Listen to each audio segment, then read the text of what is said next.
Hello and welcome. My name is Joe Vika and I'm live on Vika's channel and Joe Vika TV YouTube.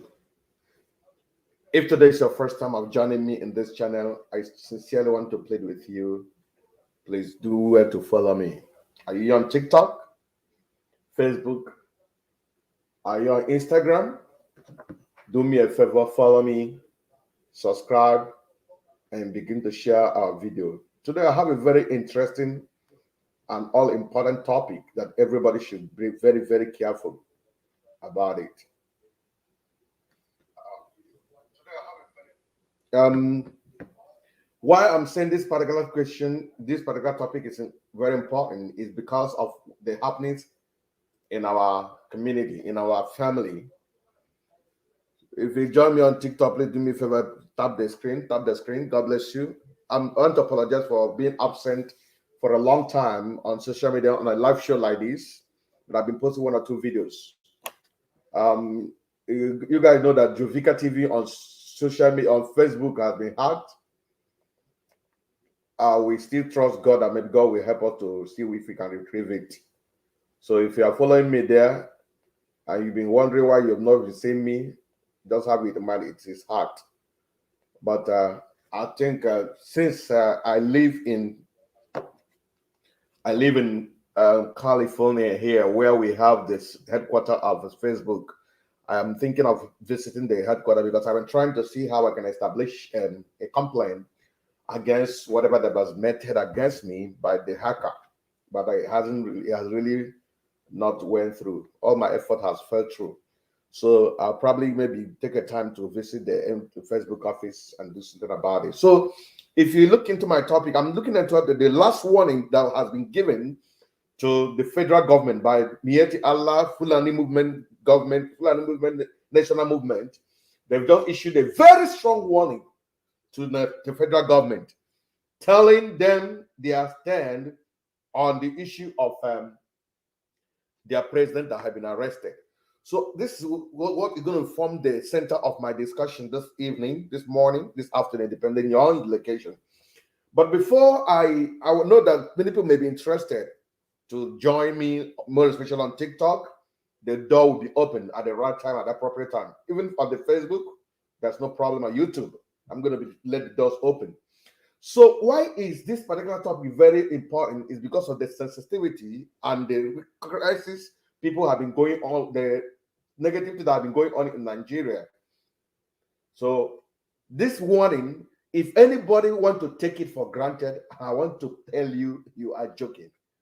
This warning from Miyetti Allah, from Fulani National Movement. If anybody want to take this warning for granted and just think, what are they? My brother, my sister, you must be joking. I'm going to tell you, I'm going to elucidate, a kind of elaborate, expatiate on why we should not joke with this particular threat. You can call it a threat for now, but it's a reality that we care is not taken. So things can go wrong. Please permit me to pray. Father, I commit my discussion into your hand. Thank you for this wonderful day. Let my hearers hear grace, good news. Help me to stand and speak on the truth, and let your name be glorified. Through our Lord Jesus Christ, I pray. Amen. Okay, direct to the point. The Fulani National Movement gives an order, a warning to Nigeria to release their president, or Nigeria will hear from them.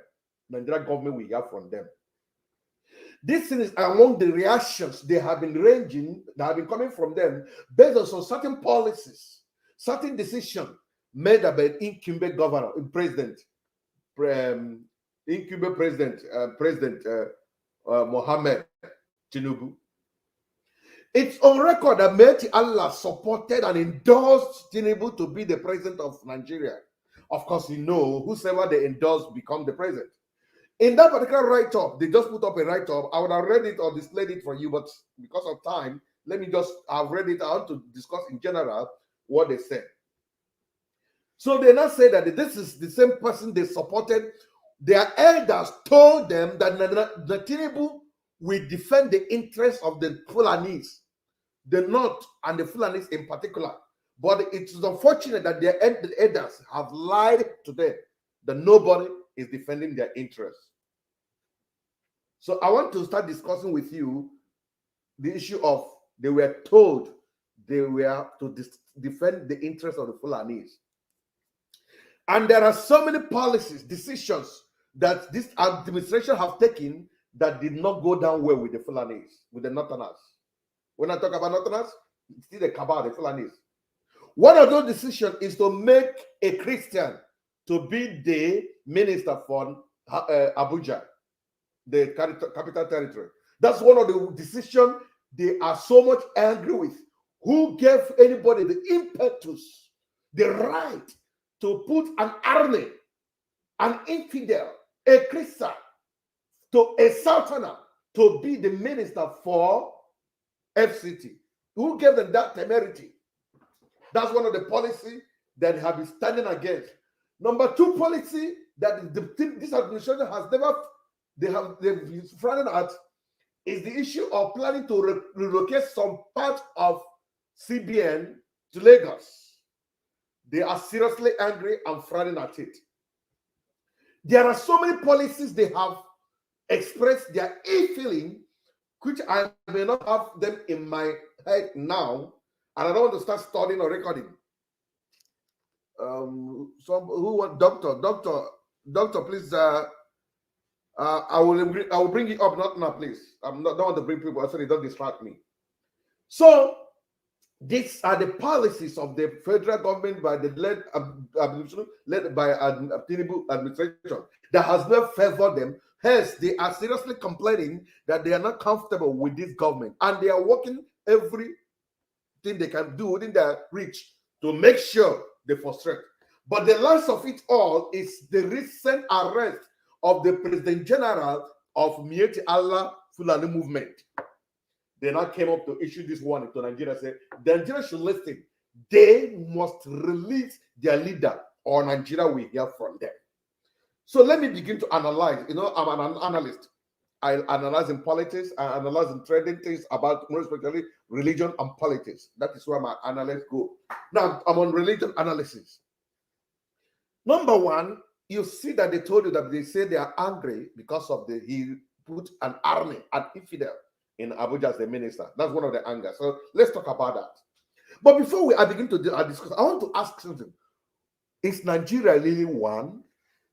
Because I keep hearing people, some of these leaders, Nigeria is an indivisible country. Nigeria is a country that has our unity is not negotiable. I've heard this kind of statement so many times from these people now that are complaining now. It's no longer a news that they keep hearing it's indivisible. Now, but I want to ask, is Nigeria really one? Are we really one Nigeria? Somebody need to help me. Please tap the screen. God bless you. Tap the screen if you join. Tap the screen. Share the video. Share the video. We are discussing this. I remember I said, if anybody will joke with the threat of Fulani, the person is joking. And when they say they are coming to against Nigeria government, you are the Nigeria government they are coming against. The Southerners. They're not going to fight against their brother. Those people there, they are highly united more than we, the Southerners.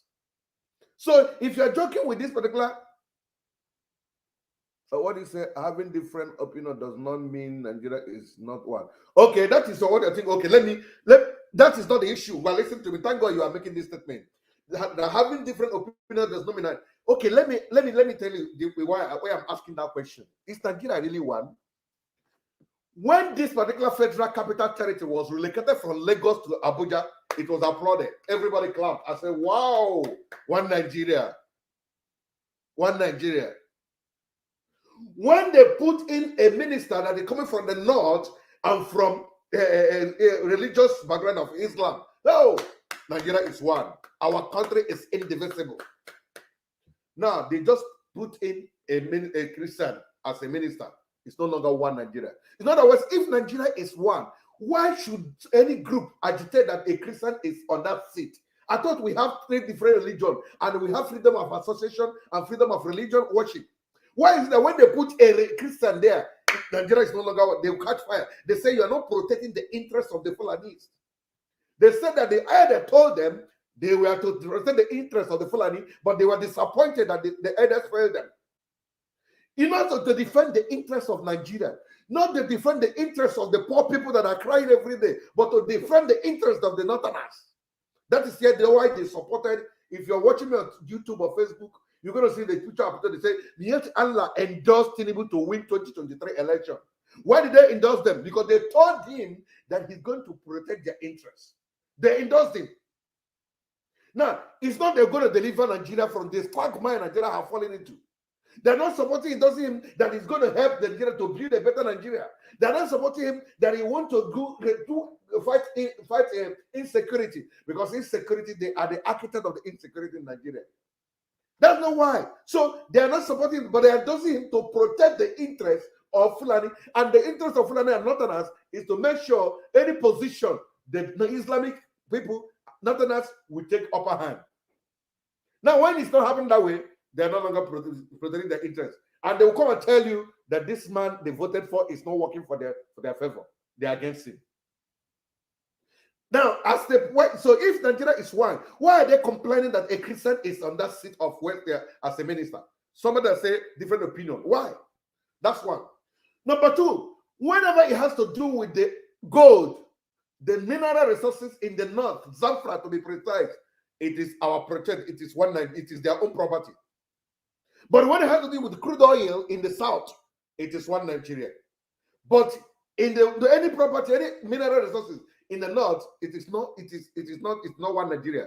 It's the Northern Project.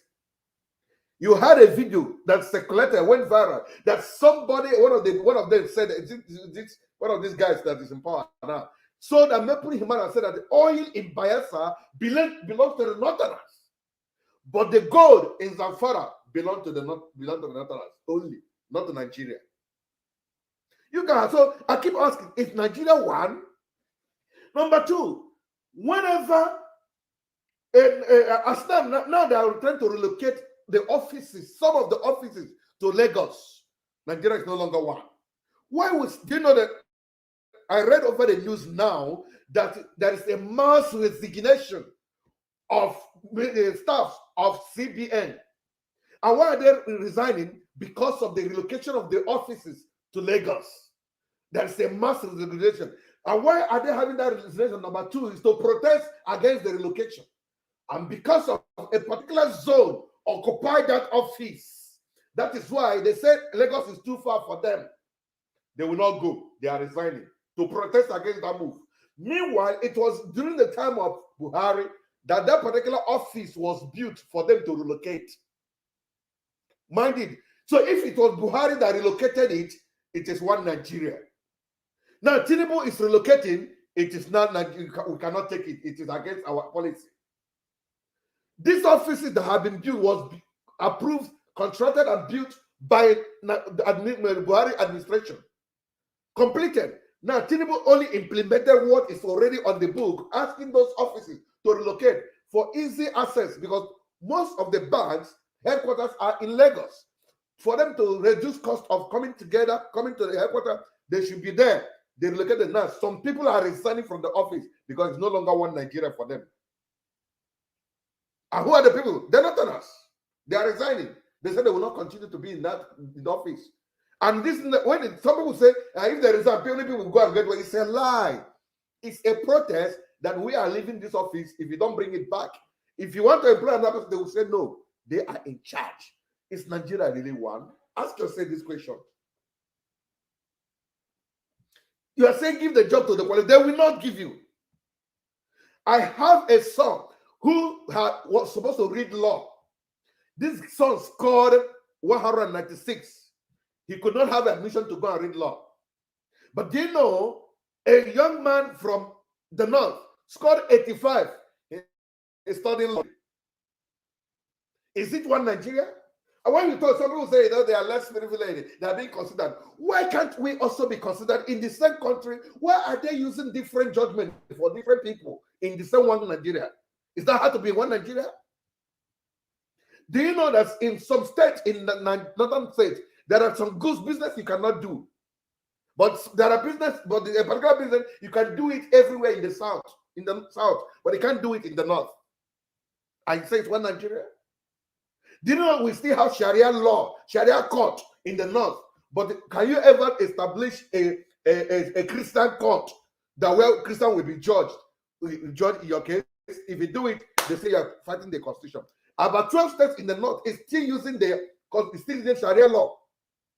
And you tell me that Nigeria is one. So I'm asking this: is Nigeria really one? Whenever it favors them, whenever their own person is in the appointment, Nigeria is one. Nigeria is indivisible. But whenever it goes the other way, a Southern is recognized, they tell you that you cannot take it. And you're telling me Nigeria is one. Who says so? Why can't we tell ourselves the truth? So they complain of appointing Wike as minister. That is why Nigeria is no longer one. Number two reason now, the location of this particular CBN. But the state CBN this particular proposal was made by Buhari. Had even the Buhari did it, it is one Nigeria.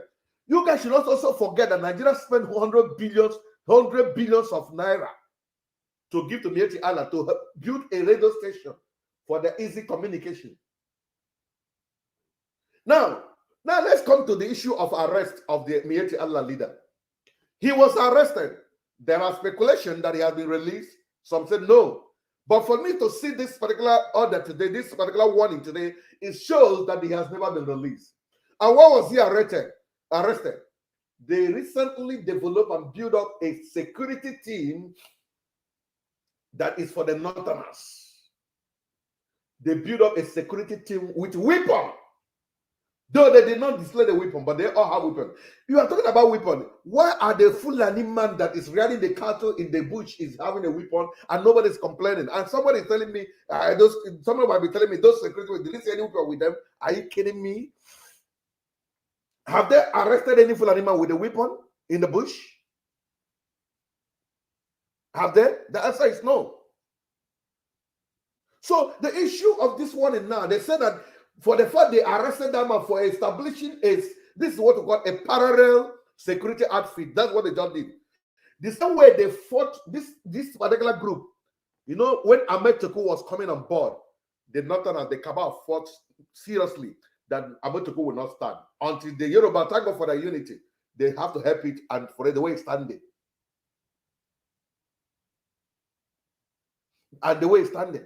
Now, after that particular Miyetti Allah was attacked, but do you know, as they were fighting Ahmed Toku, because it will take it not less than 3 to 4 years for you to establish that kind of number of people that will have been recruited in their security outfit.